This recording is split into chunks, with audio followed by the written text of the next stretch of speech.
Sinimulan naman ni Pangulong Ferdinand R. Marcos Jr. ang linggong ito sa pagbibigay pugay sa mga Pilipinong bayani sa paggunita ng National Heroes Day. Samantala, tinanggap naman ng Pangulo kamakailan sa Malacanang si 8th Division World Boxing Champion Manny Pacquiao matapos ang laban nito kay Mario Barrios. Ang isang linggong aktibidad ng Pangulo, balikan natin sa ulat ni Harley Valbuena.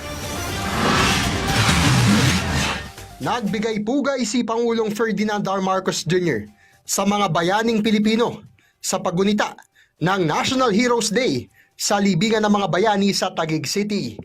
Sa kanyang talumpati, kinilala ng Pangulo ang katapatan at sakripisyo ng mga magsasaka, mangingisda, mga guro, healthcare workers at mga manggagawa. Pero may babala naman ito sa mga sumisira sa lipunan dahil sa katiwalian. Pananagot din namin ang lahat ng sangkot sa anomalya at katiwalian.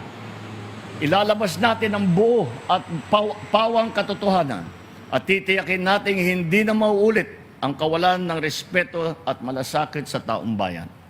Kaya't magtulong-tulong tayo upang labanan ng korupsyon, labanan ng pag-aabuso sa tungkulin, labanan ang pagyurak sa ating karapatan. Sa pagbubukas naman ng 14th World Skills ASEAN Competition sa Pasay City, hinikayat ng Pangulo ang ASEAN Youth na pahalagahan at pagyamanin ang kanilang skills o kakayanan.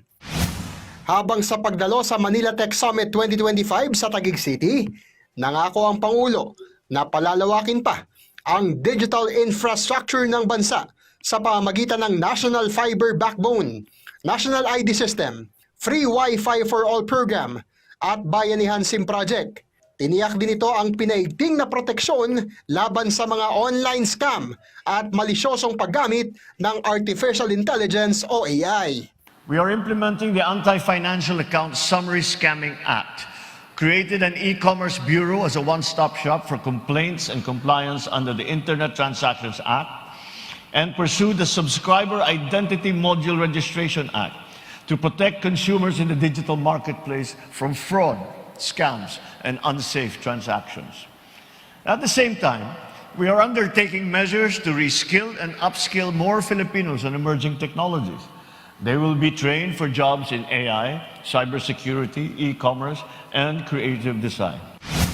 Samantala, nag-courtesy call sa Pangulo ang mga miyembro ng United States Senate Armed Services Committee sa pangunguna ni U.S. Senator Roger Wicker at U.S. Ambassador to the Philippines, Mary Kay Carlson. Tinanggap din niya sa palasyo si 8th Division World Boxing Champion Manny Pacquiao matapos ang laban nito kay Mario Barrios, habang nagpaabot din ng pagbati ang Pangulo sa Pinay tennis star na si Alex Ayala sa pagwawagi sa Grand Slam Singles Tournament sa US Open sa New York, USA.